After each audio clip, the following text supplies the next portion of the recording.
Assalamualaikum warahmatullahi wabarakatuh. Kembali lagi di channel Berita Mistis. Untuk kisah kali ini masih melanjutkan dari kisah yang sebelumnya. Sebuah kisah yang diambil dari Facebook dari tulisannya akun Puji Kejora. Sebuah kisah yang berjudul Rahasia Istriku. Sebelum kita masuk ke ceritanya, tekan dulu tombol like video ini dan jangan lupa tekan juga tombol subscribe channel ini dan nyalakan juga lonceng notifikasinya agar tidak ketinggalan cerita-cerita baru dari channel ini. Dan bagi teman-teman yang ingin membaca langsung ceritanya, nanti silahkan saja kunjungi linknya yang nanti akan saya sertakan di kolom deskripsi. Dan seperti apa untuk kelanjutan kisah ini? Langsung saja kita simak berikut ini.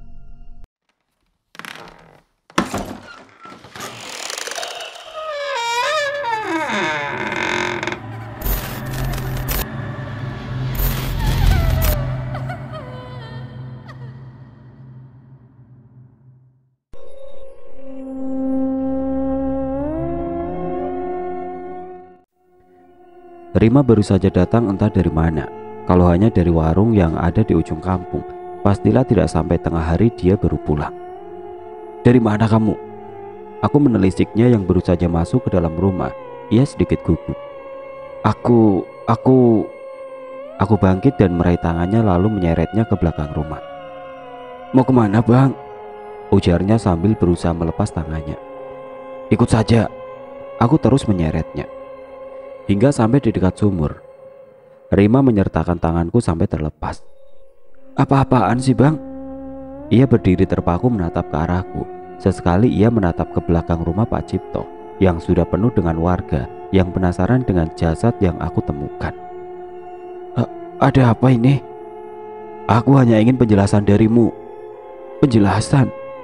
Bukankah kemarin kau bilang gundukan itu berisi baju pemberian Harry? Tapi kenapa waktu aku bongkar isinya justru jasad? Mata Rima melotot, keringat dingin mulai mengalir di keningnya.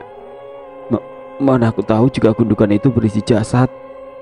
Bagaimana mungkin? Kau yang menggalinya? Bukan aku pembunuhnya bang, teriaknya dengan suara bergetar.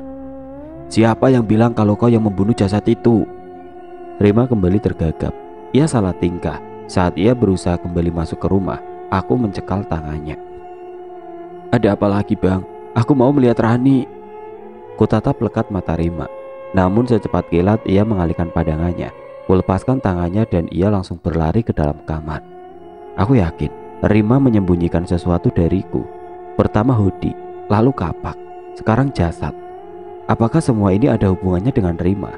Lalu sosok yang sering menghantuiku itu, apakah ia juga terlibat? Warga kampung mulai heboh.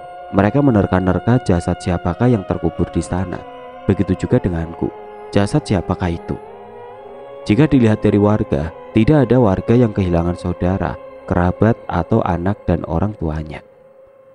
Mataku semakin berat. Malam semakin larut. Aku biarkan jasad itu diurus oleh pihak kepolisian. Biar mereka yang mengungkap jasad siapakah itu. Bang, kenapa kamu bongkar gundukan itu? Bukankah kemarin aku melarangmu? Tanya Rima tiba-tiba saat kami tengah berbaring bersama Rani di malam hari. Pak Cipto yang menyuruhku. Aku tidak tahu jasad siapa itu bang. Sudahlah, aku berpaling membelakanginya. Biar polisi yang mengungkap itu jasad siapa. Entah mengapa aku merasa Rima tahu siapa yang terkubur di sana. Karena hanya dia yang pernah bilang kalau dia yang menggali gundukan itu. Aku mencoba menutup mata. Lelah. Keanehan Rima dan penemuan jasad itu membuatku lelah. Lama semakin lama, mata ini mulai terpejam. Baru sedetik, aku melihat Rima duduk di sudut ranjang. Wajah ayunya tersenyum meskipun pucat. Makasih bang, ucapnya dengan mata berkaca-kaca. Aku bangkit dan hendak mendekatinya, namun tiba-tiba ia hilang begitu saja. Aku menoleh ke arah kanan tempat Rima terbaring sambil memeluk putriku Rani. Mereka terlihat sangat lelap. Jika yang tidur di sebelahku adalah Rima, lalu siapa bayangan sosok yang wajahnya juga sangat mirip dengan Rima? Polisi memanggilku ke kantor untuk menjadi saksi penemuan jasad misterius itu. Aku duduk di depan meja Pak Rudi, polisi yang menangani kasus ini. Bisa ceritakan awal mula Bapak bisa menemukan jasad tersebut? Awalnya saya dapat mimpi istri saya menunjukkan gundukan itu. Mimpi? Dahi Pak Rudi mengkerut. Iya, tapi mimpi itu seolah nyata. Jadi saya penasaran kenapa dalam mimpi istri saya menunjukkan gundukan itu, padahal di kehidupan nyata istri saya melarang membongkar gundukan itu. Lalu saya bongkar itu, dan ternyata isinya jasad yang hampir menjadi tulang. Pak Rudi menyandarkan tubuhnya lalu meraih sebatang rokok dan menghisapnya. Ia menawarkan, tapi di saat seperti ini enggan rasanya untuk menghisap barang itu. Dari olah TKP ditemukan bercak darah yang menempel di beberapa pohon pisang yang Bapak tebang. Sudah mengering, tapi tim kami memastikan jika itu adalah darah. Aku membenarkan posisi duduk lalu menatap Pak Rudi lekat. Apa sudah diketahui itu jasad siapa? Belum, karena dari pihak warga sama sekali tidak ada yang merasa kehilangan sanak saudaranya. Lalu, bagaimana kita tahu itu jasad siapa? Tim kami akan melakukan tes DNA untuk memastikan. Aku mengangguk, mencoba mengerti yang Pak Rudi katakan. Jasad yang Bapak temukan itu sepertinya korban pembunuhan. Dan dari olah TKP, tempat ditemukannya jenazah itu adalah tempat kejadian perkara. Melihat banyaknya darah yang terciprat di beberapa pohon pisang. Lalu siapa orang yang tega membunuhnya? Sebelum kita tahu siapa jasad itu, kita akan sulit memastikan pembunuhnya. Pak Rudi kembali meraih rokok di meja dan menyalakannya. Sepertinya rokok membuatnya merasa tenang. Jika Bapak punya informasi sekecil apapun, tolong hubungi saya. Sebenarnya ada yang sedikit mengganjal di hati saya, Pak. Bapak bisa menceritakannya kalau Bapak mau. Sejenak aku menghela nafas dan mengambil posisi duduk yang enak. Saya merasa jika Rima istri saya itu bukanlah Rima. Maksudnya, Rima yang ada di depan saya itu seolah bukan Rima yang selama ini saya kenal. Kenapa Bapak berpikiran seperti itu? Bisa saja karena dulu terlalu lama Bapak tinggal merantau, dia jadi berubah. Bukankah sifat manusia itu bisa berubah seiring dengan bergulirnya waktu? Iya, itu mungkin. Tapi apakah alergi juga bisa berubah dengan cepat? Lalu kebiasaan sejak lahir apakah juga bisa berubah? Saya kurang mengerti maksud Bapak, ujarnya mengernyit. Maksud saya, Rima sebenarnya alergi dengan ikan pindang. Itu kenapa ia tidak pernah memakan ikan pindang sejak kecil. Tapi kemarin, saya melihat dia lahap makan dengan ikan pindang. Mungkin karena dia lagi kepingin, Pak. Tidak mungkin, karena memakan sedikit saja ikan pindang, maka ia akan sesak nafas parah. Dan kemarin setelah makan ikan pindang itu, dia terlihat biasa-biasa saja. Aku menghela nafas sejenak, lalu mendekatkan tubuh ke meja. Lalu, kebiasaannya memakai tangan kanan. Sekarang ia justru lebih sering memakai tangan kiri. Apa alasan kuat Bapak mengira istri Bapak sekarang bukan istri Bapak yang dulu? Mimpi, dan juga sosok hantu yang sering menggangguku. Pak Rudi tersenyum kecut. Hantu Bapak bilang? Iya, hantu itu mirip sekali dengan istri saya, Rima. Pak Imron, zaman sekarang mana ada hantu? Aku tahu, sebagai polisi Pak Rudi berusaha realistis, meskipun mungkin dalam hatinya percaya.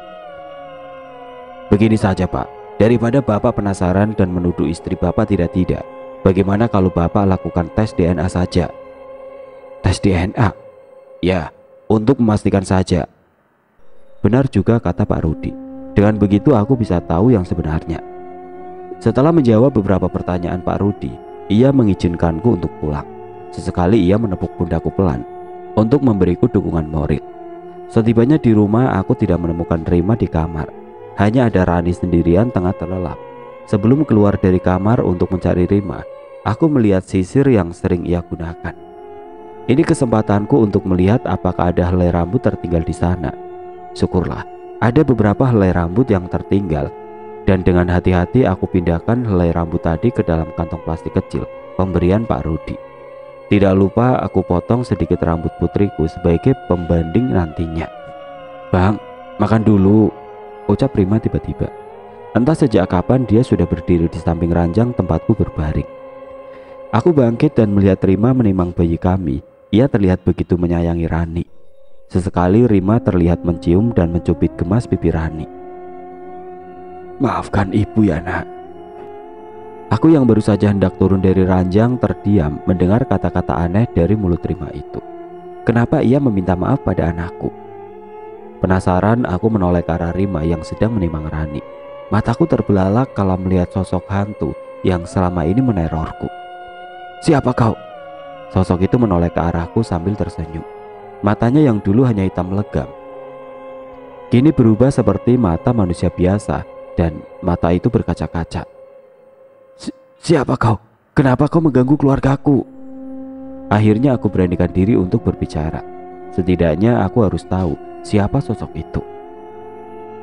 Keluargaku, keluarga kita, ucapnya lirih.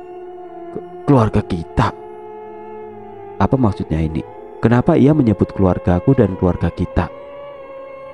Jaga Rani, Bang. Kembali ia berkata dengan sangat lirik.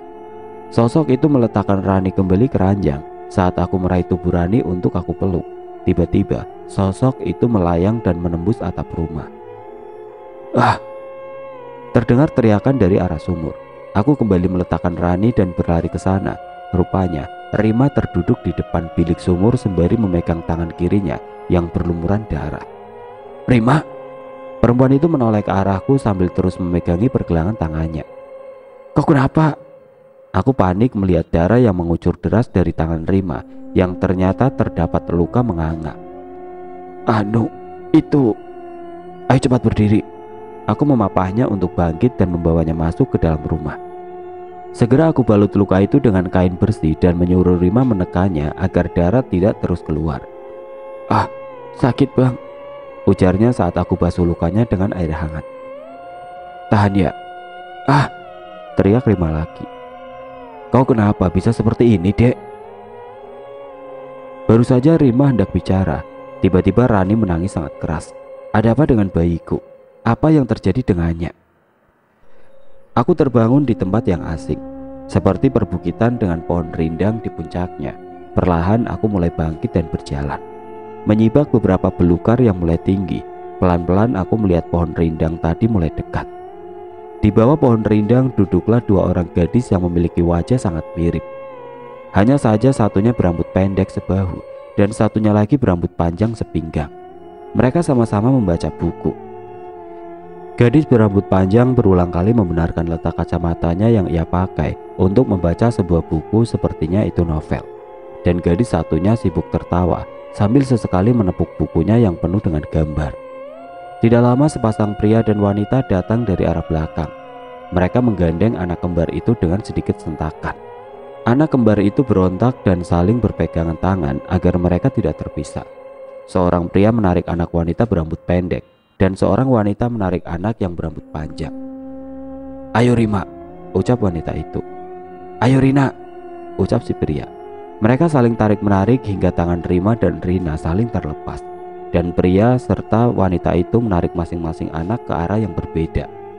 Aku terbangun dengan terengah-engah serta keringat yang mengalir deras.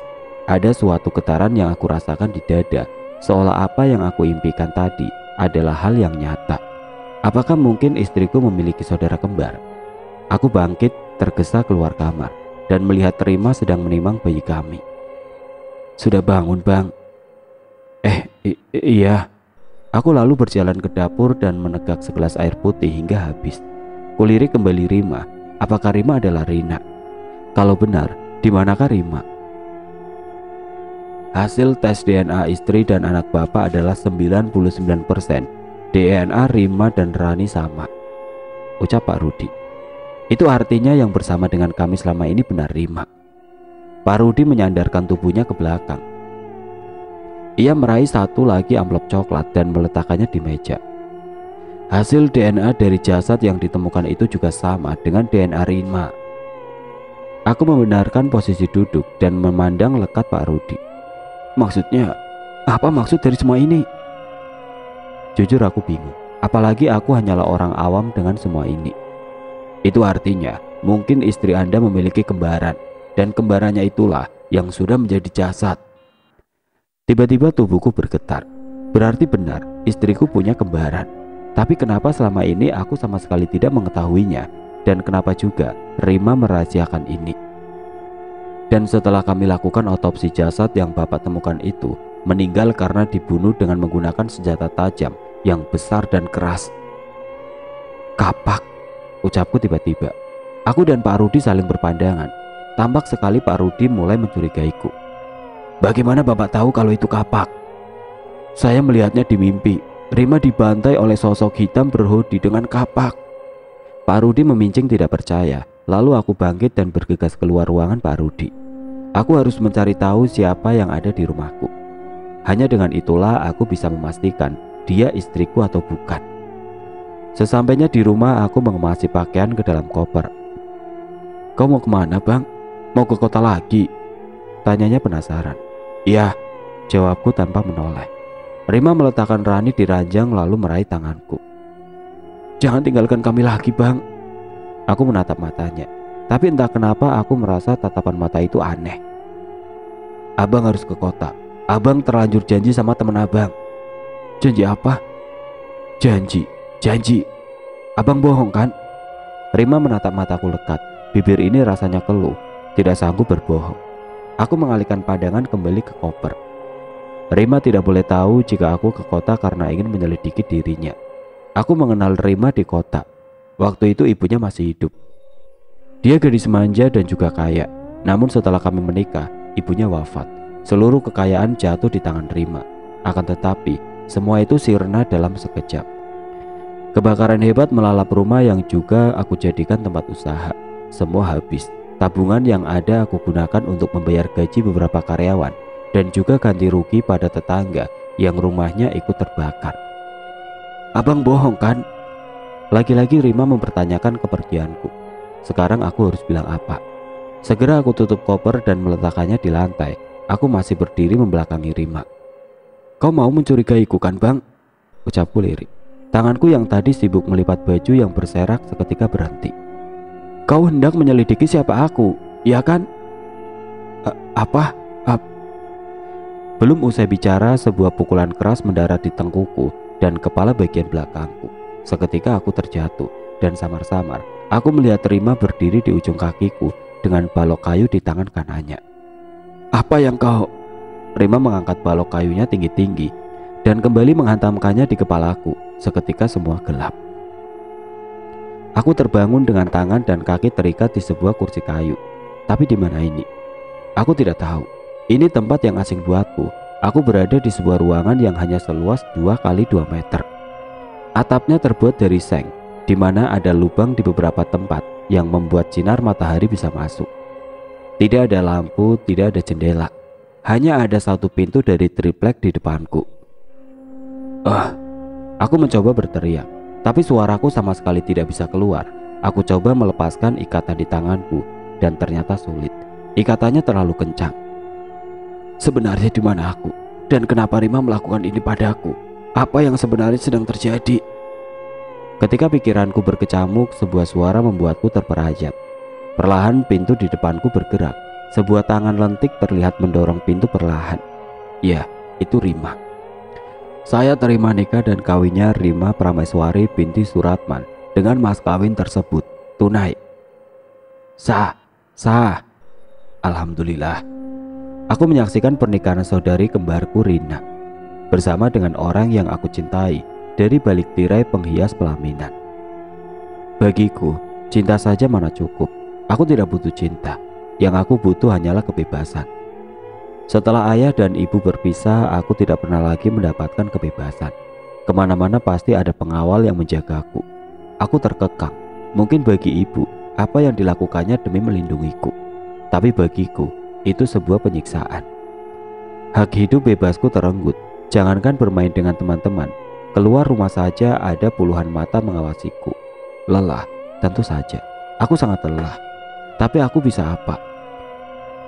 Harta ibu yang semakin bergelimang sejak menikah lagi dengan duda kaya tidak membuatku bahagia.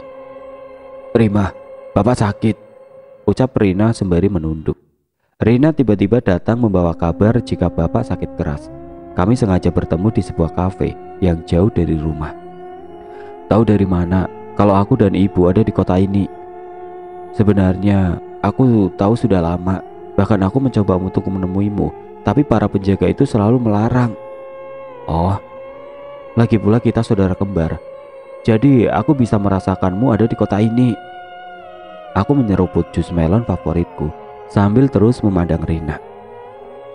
Terus, bapak sakit keras dan butuh biaya untuk berobat. Jadi maksud kamu kesini mau minta uang gitu? Rina mengangguk. Kutatap Rina dari ujung kaki ke ujung kepala. Saudari kembarku itu terlihat kumal. Kulitnya hitam dan kasar, beda jauh dengan kulitku yang bersih dan halus. Tiba-tiba muncul ide di kepalaku. Aku akan berikan, tapi dengan satu syarat. Rina menatapku lekat. Syarat? Ya, ada syarat yang harus kamu penuhi jika kamu mau uang dariku. Apa syaratnya? Kudekatkan wajah kami dan menatap lekat kedua matanya. Jadi dahi Rina mengernyit. Maksudnya? Aku mau kamu jadi aku selagi aku keluar untuk bersenang-senang. Tapi mau nggak? Desaku. Kalau nggak juga nggak apa-apa. Aku menyandarkan tubuhku sambil bersedekap, menatap Rina yang tertunduk dan terus memilin ujung bajunya yang kumal karena bimbang. Gak apa-apa sih kalau gak mau. Tapi kalau terjadi apa-apa sama bapak, kamulah penyebabnya. Ia menatapku, masih dengan kebimbangan. Bibirnya bergetar, terasa berat untuk berkata-kata. Baiklah, aku mau. Bagus. Aku bangkit dan menarik dia dalam pelukan. Meskipun sesungguhnya aku tidak suka memeluknya. Dia bau keringat dan kotor. Ayo, ikut aku. Kamu harus merubah penampilan. Tapi kenapa? Bukankah kita kembar? Iya, kita memang kembar. Tapi dengan penampilan kamu yang seperti ini, jangankan jadi aku, baru berdiri di depan gerbang rumah, kamu pasti diusir. Rina tampak tertunduk malu. Tapi apa peduliku? Kuseret saja dia masuk ke mobil dan membawanya ke salon dan butik langganan. Semua terkejut kala melihat Rina. Tidak menyangka jika aku sebenarnya memiliki saudara kembar. Setelah melakukan perawatan tubuh, Rina berangsur bersih. Pakaiannya pun menjadi lebih bagus, lebih modis. Tapi sepertinya Rina tidak nyaman. Ini terlalu ketat deh, Rim. Keluhnya sambil menarik dress merah yang dipakainya ke bawah. Ketat gimana? Ini bagus banget, pas sama bodi kamu. Aku memutar tubuh Rina sambil memandanginya. Dress Sabrina merah yang ia pakai membuatnya terlihat anggun. Tapi tanpa banyak bicara, aku menyeretnya masuk ke dalam mobil. Berkali-kali kulihat Rina berusaha agar dressnya yang ia kenakan bisa menutupi lututnya. Mau sampai kapanpun, dress itu gak akan mungkin turun. Aku risih, Rim. Kamu harus terbiasa, karena semua bajuku yang ada di rumah modelnya seperti itu. Tidak lama rumah sudah mulai nampak.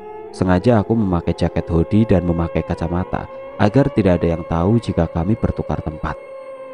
Rim, Rina nampak tidak yakin. Aku menyuruhnya agar cepat turun. Aku takut. Takut apa? Aku menjentikan jari di depan wajahnya. Elo, yang di dalam itu hanya ibu, dan ibuku itu kan ibumu juga. Tapi kamu mau atau enggak? Sejenak Rina menghela nafas lalu mengangguk lemah. Ia keluar dari mobil dengan perlahan. Ragu-ragu ia mulai melangkahkan kakinya masuk ke dalam rumah megah ibu. Melihat Rina menggantikan posisiku, segera ku tancap gas dan berlalu dari rumah pengekangku. Aku bebas, teriakku gembira. Akhirnya aku bisa keluar dari rumah tanpa ada mata yang mengawasi. Saatnya bersenang-senang. Aku mau melamarmu, ucap Imron padaku ketika kami ada di area taman. Setelah Rina menggantikan posisiku, aku bebas main ke sana kemari, menghabiskan malam dengan kawan-kawan dan bersenang-senang. Imron adalah kekasihku. Kami menjalin kasih sejak SMA. Dia juga tidak tahu sama sekali jika aku memiliki saudara kembar. Maksudnya nikah? Ia mengangguk. Sial. Kenapa ia harus melamarku sekarang? Aku masih ingin bebas. Aku belum puas bersenang-senang. Gimana?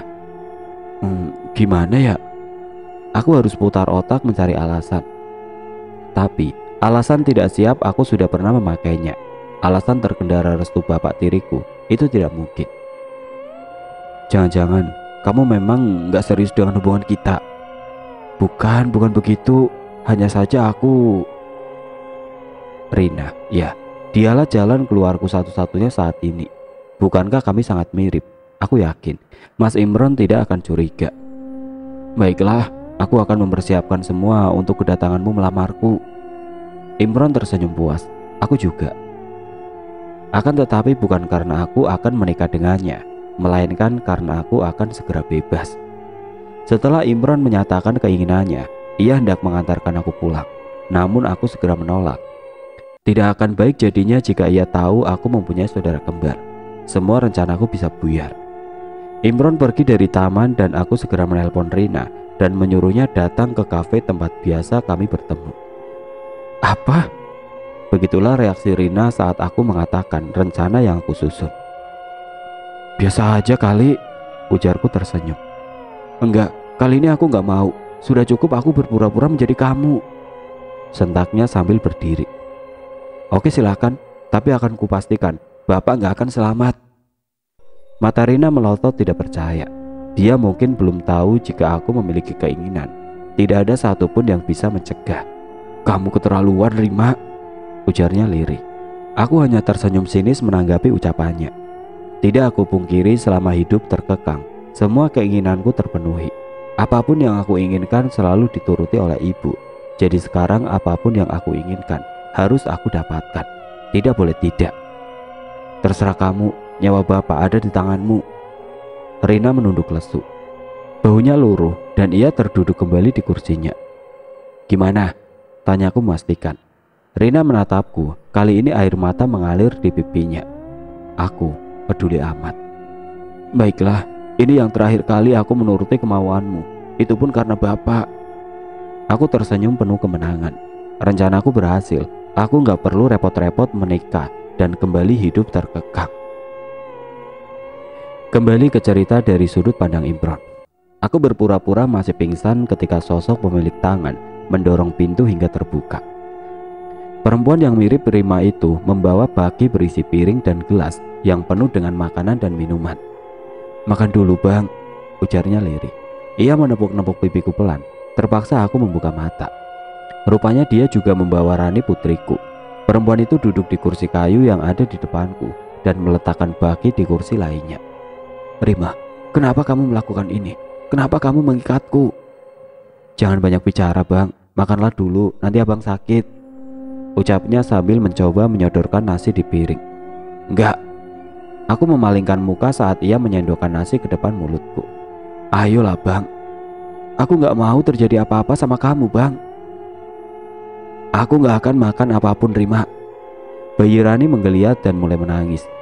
Mungkin ia merasa gerah karena ruangan ini tanpa jendela ataupun ventilasi. Bob, diem ya nak. Rina mencoba menimang Rani sambil terus menyodorkan nasi padaku. Ayolah bang, makanlah dulu, bujuknya lagi. Aku gak akan makan sebelum kau jelaskan semua ini. Jelaskan apa lagi bang?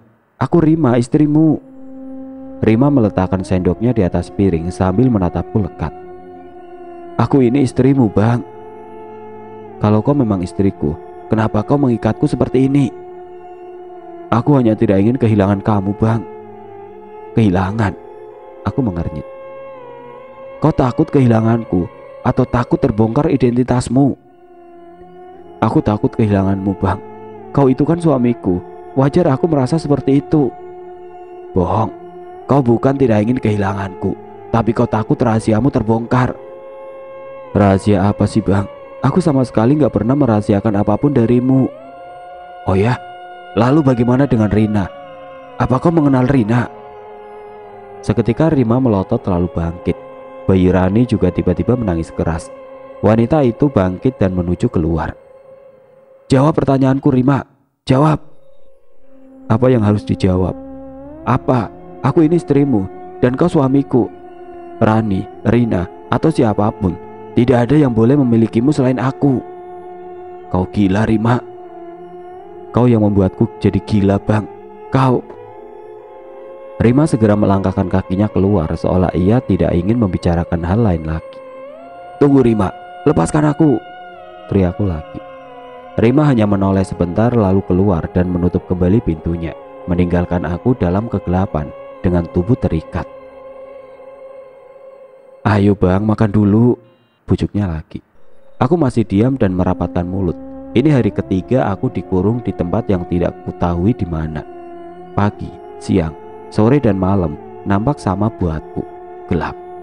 "Nanti abang sakit, siapa yang akan jaga Rani nanti?" Entah mengapa mendengar nama Rani, ada yang bergemuruh dalam dada. Rindu yang teramat sangat membuat dadaku sesak. "Bang, lepaskan aku," ujarku lirik.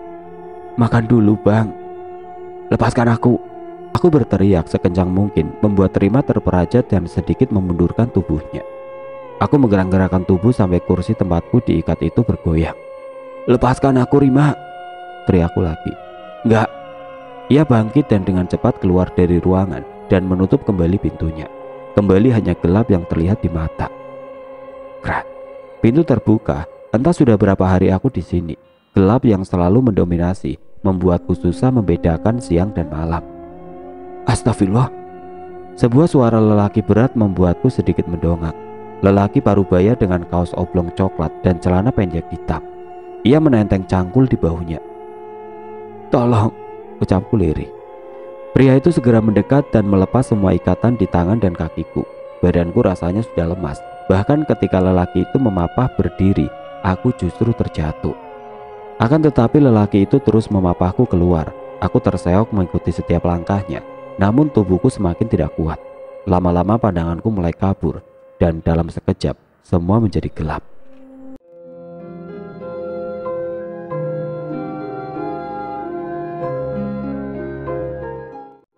Oke teman-teman, sampai di sini dulu ceritanya. Nantikan kelanjutan kisah ini di video berikutnya.